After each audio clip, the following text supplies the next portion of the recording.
Hi, I'm Angela Solis with the Special Education Department. I'd like to welcome you to the second module on IEP Goal and Objective Expectations for eStar. I want to share with you our vision. As a district, our Special Education Department has worked very hard over the past years to improve our practices in developing powerful and clear PLAFs and IEPs. As we move into implementing our new system, eStar, we want to ensure that we maintain best practice and compliance. It is our goal and expectation to have consistent practices throughout the district for all who develop PLAFs and IEPs. Everyone will be using the same practices that we are sharing today. However, our LID and PPCD staff may need to consult with their leads for specific guidance. Let's look more closely at the elements of a well-written annual goal. For time frame, everyone in Round Rock ISD will be using in 36 instructional weeks for their time frame for the annual goal. Condition is considered to be the circumstance in which the skills are to be performed or assistance required to perform the skill. You will have the stems to support you in developing conditions: given, during, using, when, and while. An example would be when given instructional level text or using a 4-function calculator. Behavior is the skill the student is expected to perform. Criteria is the mastery level at which the student should perform that skill in 36 instructional weeks. There should be a link between the PLAF and the IEP that assists you in determining mastery level for 36 instructional weeks. Method of evaluation is the general method used to collect data on progress. For example, fluency probes, teacher-made tests, work samples. In eStar, this will not need to be written into your annual goal. It will be selected from a drop-down. Let's look more closely at the elements for objectives. For time frame, this varies based on the mastery level indicated or the skill. An example might be by May 2014 or by the end of the third 6 weeks. Condition is considered to be the circumstance in which the skills are to be performed or the assistance required to perform a skill. You will have the stems here to support you in developing a condition. Behavior is the skill the students expected to perform. Criteria is the expectation or the mastery level at which they should perform the skill. The objectives that you write should support progress towards the annual goal. Method of evaluation is the general method used to collect data on progress. Now that we reviewed the key elements of annual goals and objectives, let me walk you through the expectations for eStar. When you add a new goal, this page will pop up. You will start at the top by entering the number of the goal. For this annual goal, this is my first one, so I'm going to put number 1. You will also need to address the duration. Duration from will be the date of the ARD. The duration to will be 1 year from the date of the ARD. For the section that says Add Modifications and Accommodations, this section is an optional box for you to type in accommodations or modifications related to this IEP goal or objective. This is not a box that is required, it is optional. You must write accommodations and modifications necessary for the student on the accommodation page. However, this section again is optional. Right here you have options for selecting draft, ESY, accepted by the committee, transition related, academic, functional, and related services. When you are drafting your IEP goal and objective, you will need to select draft, and then you will select whatever else applies. If ESY is being addressed and one of these objectives is related, you will select that. If this is a transition related goal, you might select this as well. You must select one of the bottom 3. This is an academic. I will select academic. If a related service is also working on this academic goal and objective, I will need to also select related service. Please make sure you select one of these 3 at the bottom. For language and delivery, for most, the language will be English, but there are options, and there is a section that says New where you can type in. Goal focus will be the broad focus for the student's annual goal and objectives. So for example, it might be language arts, it might be mathematics, and you do have the option to type in. So I can click on new and I can type something in. So for example, reading comprehension. And then I must select a grade level. The grade level must be the current enrolled grade level. So for example, my students in 4th grade, I must select 4th grade. There is this little gray box here, right here, that says Goal Constructor. We will not, no one in Round Rock ISD will be using Find TEAC option. We do not write TEAC goals, we write goals that are skills to help access the curriculum. So we will not be using the Find TEAC option. It cannot be turned off, but the expectation is that no one in our district is using the Find TEAC option.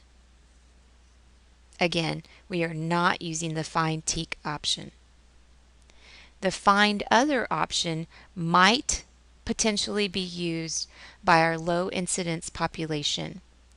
They, however, will need to consult with their leads on specifics on whether or not they will be using that section for goals and objectives.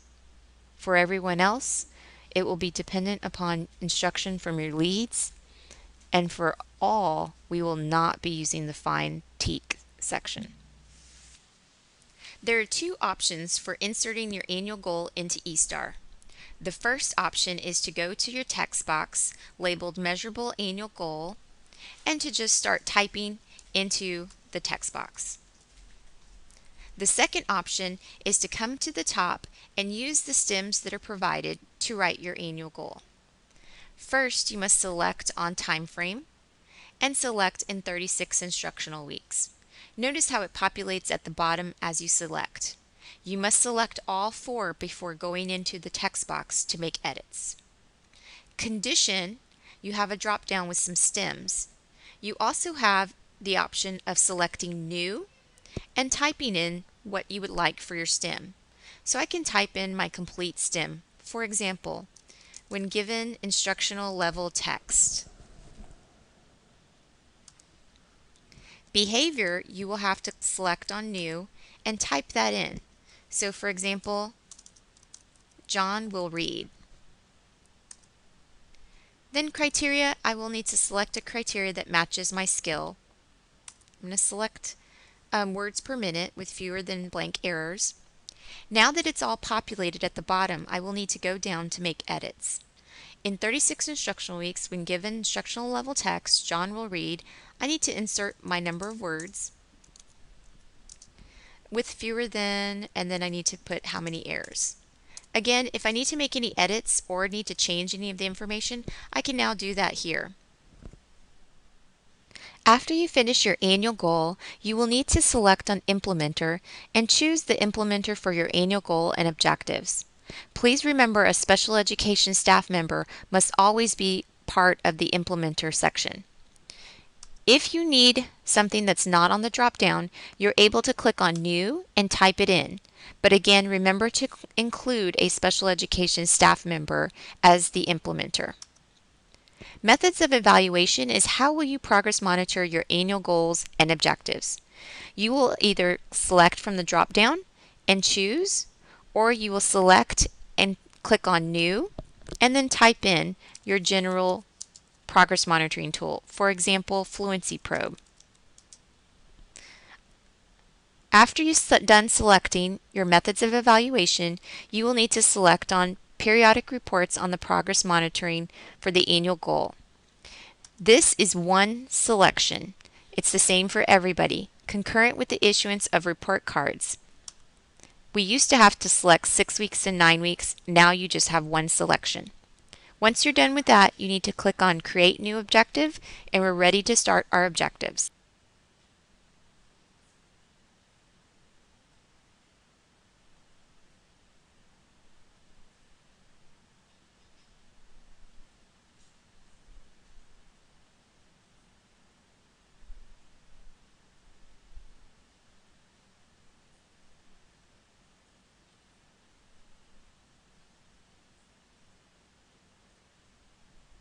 After you click on Create New Objective, this is what pops up. Up at the top, you have Code. Code is going to be the number of your objective. The first part of the code is the number of the annual goal.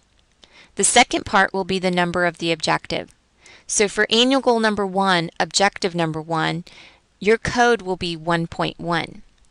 For objective number 2, your code would be 1.2, and for objective number 3, it'd be 1.3. If this was annual goal number 2 and your first objective, this would be 2.1. There is this optional text box for modifications and accommodations. It is optional since you've already addressed them on the accommodation page. Over to the right, you have Draft Do Not Print. We typically will not click this as we want our objectives to print. You also have an option to check ESY if this is an objective related to ESY. Notice the objective constructor right here. Once again, we will not be using the Find TEAC option. No one in our district will be using the Find TEAC option. The Find Other is may be potentially used by our LID staff in developing objectives.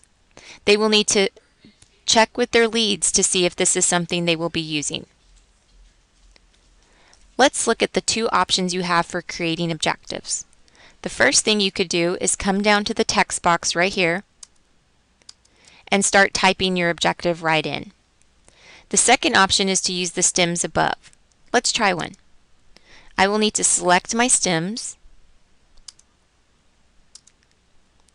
I can either select from here or I can type the whole thing in by clicking New and type.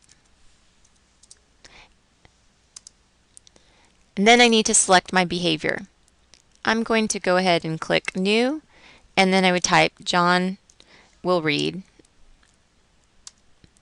And then criteria, I'll need to pick a criteria that matches what I want to measure for John. So now I'm going to go in and edit down below. Make sure you've selected all of these before you go to edit. In the first 9 weeks of instruction, when given instructional level text, John will read, and I can add information. I want him to read 90 words per minute, and I want him to do it on 4 out of 5 trials. So I'm going to replace that. And now I'm complete. When I'm done, I need to make sure I click on Save. After I save, I will notice at the bottom of my annual goal page, I will now have my first objective. This is what it will look like when you've completed too. Remember, to continue to create a new objective, you will need to click on Create a New Objective. Once you're done creating all your objectives, you can actually save your annual goal, which I recommend, and then you'll be able to see a quick preview of what you've done. This is an example of what prints out with your annual goals and objectives for parents. Notice that your annual goal will be located at the top in bold. Your objectives will be located in the table below.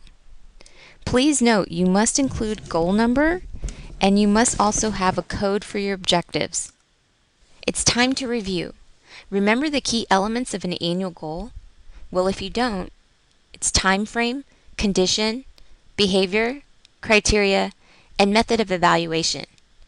Remember that you must number your annual goals and use codes for the objectives. The first digit in the code for the objective matches the annual goal number. The second digit is the number of the objective. For example, 2.1, the 2 represents annual goal number 2, the 1 represents objective number 1. If you write an annual goal, you must have a minimum of 2 objectives. Please remember that no one in our district will be using the Find TEAC option in the Goal and Objective section. Lastly, goals must be individualized for every student. Goals are not TEACs. They're skills to help support access to the curriculum. Resources for IEP development and eStar can be found on the wiki pages for elementary and secondary. I would like to thank you for your participation and time.